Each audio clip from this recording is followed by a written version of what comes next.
Hi everyone, Keyboard Warrior back again with a new video, and today we'll be talking about my very first keyboard, the Keychron K8 Optical Keyboard. Let me just start by saying that this is a very old keyboard. It's about 4 years old, and the version that I have is the Keychron Optical hot swappable, which is no longer being sold on the official website. But I would still like to share, as this keyboard is still available on other websites, and share about the regrets that I had when I bought this keyboard. So this keyboard is a 10 keyless, meaning that it's just your original keyboard without the number pad. This keyboard uses their own line of Keychron optical switches, and more on that later. Now, unboxing the package, we are greeted to a Keychron K8 sheet of paper, which is just a short summary of the keyboard itself. Inside, there's a small instruction manual that tells us what the keyboard can do. And looking further, we see that there are some accessories provided. We are given a separate keycap puller and a switch puller. Not the kinds that I like, but they will do. And then after that, we have some extra keycaps to help us switch between the Mac version or the Windows version. And lastly, a braided USB-C cable. I got to admit that the packaging looks very sleek and premium. The plastic covering the board feels very nice. And taking the board out, we see that there is a hard plastic cover protecting the keyboard. So this version I got does not have RGB, it is using white light, and it is my first regret. After some time, I realized that I prefer the RGB lights. So let's take a look at the board. Close up, we can see that the keycaps is an OEM profile. It is using ABS material, which means that after some time, your fingerprint oil will stain the keycaps. At the back of the board, we see a very simple design with just a Keychron logo, and we see that there are two kick-up feet giving you two adjustable height. Now this keyboard is rather budget as well, as such it is made out of plastic, but you can see that there is fingerprint stain after a while at the back. So this keyboard is compatible with Windows and Mac, and it has two modes of connection, a USB-C cable and a Bluetooth option. As such, there are switches at the side here. And now, even though there isn't RGB, there are still many different types of lighting mode to choose from. I got this keyboard at about $65 US, but nowadays Keychron has other varieties of keyboards such as the V series, which are sold at a much more affordable price. So let's take a look at their switches. I used to like blue switches as they were clicky and loud, which made gaming felt more immersive. But nowadays, I prefer looped, tactile and linear ones, as everyone should. Now these switches were manufactured by Keychron and uses their own type of technology to enhance their specifications to make the board feel better to type. But this is my second regret. These switches were so exclusive that even though this board is hot swappable, it can only connect to other Keychron optical switches, meaning that the new line of Gateron optical switches can't connect to this board. And to add the cherry on top, it seems that Keychron no longer makes these types of switches. So it's good that other people won't be trapped with a board like this, but existing users of it can no longer modify the board.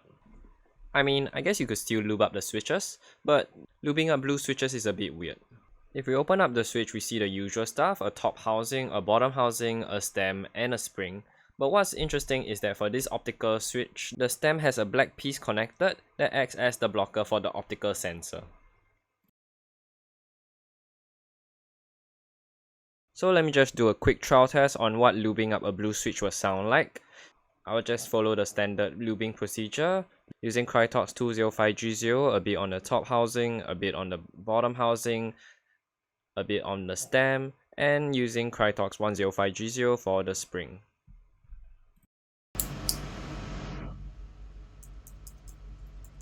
So let's do a sound test of unlubed versus lubed.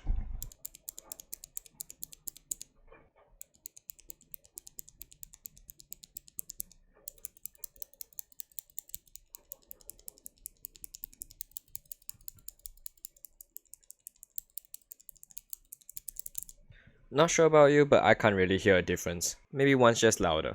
And now we look at the stock stabilizers. Man, this came pretty much unlubed, the base was not clipped off, and there was quite a lot of rattle. Now let's look inside the teardown of the keyboard. So this is tray mounted, we'll have to unscrew all the screws. Lifting it up, we have a sturdy aluminum plate that doesn't have a lot of ting.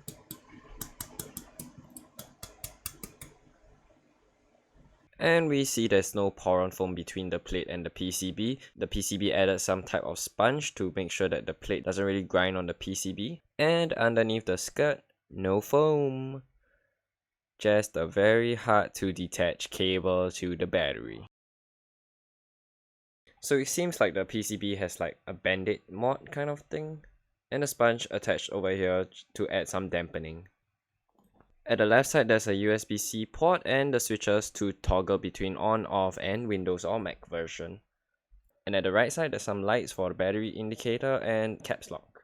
So this is what the case looks like, a very simple cutout with a battery in the center. So I guess you could add some foam into it, but there will be a limit to the things you add in because of the design of the board, whereby the side USB-C port is being restricted by the USB-C slot in the case.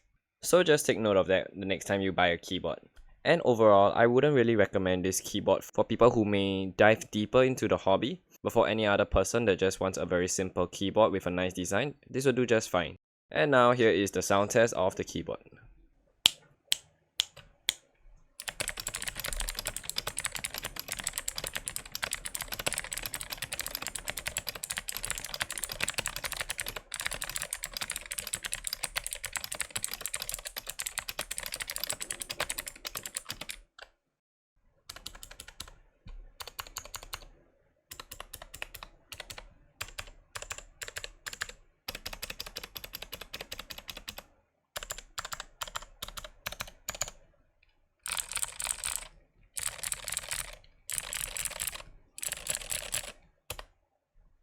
And thank you for watching. Leave a like and subscribe if you want more, and let me know what you guys think in the comments below.